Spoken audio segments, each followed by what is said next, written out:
കഴിഞ്ഞ ദിവസം തമിഴ്നാട് നിയമസഭയിൽ മുഴങ്ങിക്കേട്ട വൈറലായ ഒരു പ്രസംഗം പുതിയ സ്പീക്കറുടേത്.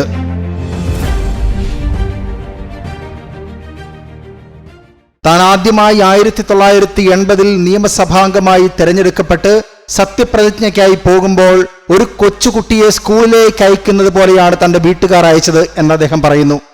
ക്രിസ്ത്യൻ ദേവാലയത്തിലെത്തി പ്രാർത്ഥിച്ച് അനുഗ്രഹിച്ച് ഒരുക്കത്തോടെ.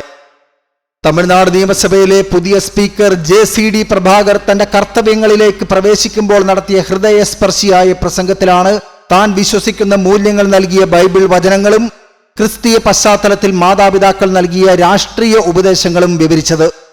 പദവികളെക്കാൾ ഉപരിയായി താൻ വിശ്വസിക്കുന്ന മൂല്യങ്ങളെ തന്നെ വളർന്ന മാതാപിതാക്കളുടെ ഉപദേശങ്ങളെയും സ്മരിച്ചുകൊണ്ട് സ്പീക്കർ നടത്തിയ പ്രസംഗം ശ്രദ്ധേയമായി. ചെറിയ പ്രായത്തിൽ തന്നെ ലഭിച്ച വലിയ പദവി ഉത്തരവാദിത്തോടെ വിനിയോഗിക്കണം, കുടുംബത്തിന്റെ അന്തസ്സ് കാത്തു സൂക്ഷിക്കണം, ആരും വിരൽ ചൂണ്ടി സംസാരിക്കാൻ ഇടവരരുത്, മുതിർന്നവരെ എപ്പോഴും ബഹുമാനിക്കണം, തെറ്റായ വഴിയിലൂടെയുള്ള ഒരു രൂപ പോലും വീട്ടിലേക്ക് കൊണ്ടുവരരുത്, ആരുടെയും ശാപത്തിന് ഇടയാക്കാതെ ജനങ്ങളെ സേവിക്കണം തുടങ്ങിയ നിർദ്ദേശങ്ങളാണ് തന്റെ വീട്ടുകാർ തനിക്ക് നൽകി അനുഗ്രഹിച്ചയച്ചത് എന്നും അതാണ് ഇന്നും തന്റെ കരുത്ത് എന്നും അദ്ദേഹം വിശ്വസിക്കുന്നു. 1980 ஆண்டு சட்டமன்ற உறுப்பினராக பொறுப்பேற்ற நான் முதல் நாள் இந்த வளாகத்திற்கு வந்தபோது என் தகப்பனார் ஜான் சாமுவேல் அவர்களும் தாயார் கமலம் சாமுவேல் அவர்களும் என் மூத்த அண்ணன் கிருபாகரன் அவர்களும் மூத்த அண்ணன் ஆரோக்கியராஜன் அவர்களும் இங்கே அமைந்துள்ள செயின்ட் மேரிஸ் சர்ச்சுக்கு அழைத்து சென்றார்கள்.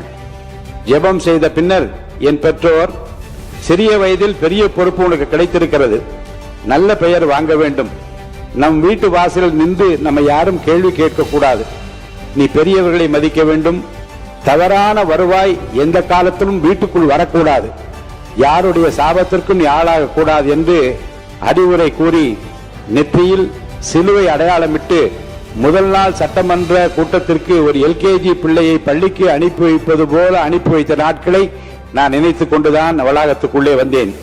நான் வளர்கிற போதே என் உள்ளத்தில் ஏற்றுக்கொண்டது 3 தான்.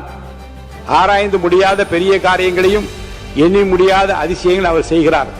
உனக்கு செய்யத்தக்க திராணி இருக்கிற போது செய்யத்தக்கவர்களுக்கு செய்யாமல் இராதே. நீ உன்னிடத்தில் அன்பு கூறுவது போல பிறனிடத்தில் அன்பு கூறு என்கின்ற அந்த வாசகங்கள் தான் என் നെഞ്ചത്തെ വിട്ട് അന്താടം നീങ്ങാതിരിക്കുന്നത്. മൂല്യച്യുതി സംഭവിക്കുന്ന രാഷ്ട്രീയ അന്തരീക്ഷത്തിൽ സത്യസന്ധതയും ദൈവഭയവുമുള്ള ജനപ്രതിനിധികൾ അപൂർവമായി മാറിക്കൊണ്ടിരിക്കുന്നു. ഇവിടെയാണ് തന്റെ മാതാപിതാക്കൾ പകർന്നു നൽകിയ ധാർമ്മികതയിലും ബൈബിൾ വചനങ്ങളിലും അടിയുറച്ച് വിശ്വസിക്കുന്ന ഒരു നേതാവ് ശ്രദ്ധേയനാവുന്നത്.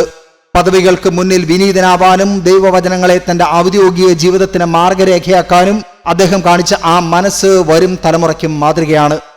അയൽക്കാരനെ നിന്നെപ്പോലെ തന്നെ സ്നേഹിക്കുക എന്ന വചനം വെറുമൊരു വായനയിൽ ഒതുക്കാതെ തന്റെ രാഷ്ട്രീയ പ്രവർത്തനത്തിന്റെ അടിസ്ഥാന ശിലയായി മാറ്റുന്ന നേതാക്കളാണ് ഇന്ന് നാടിനാവശ്യം.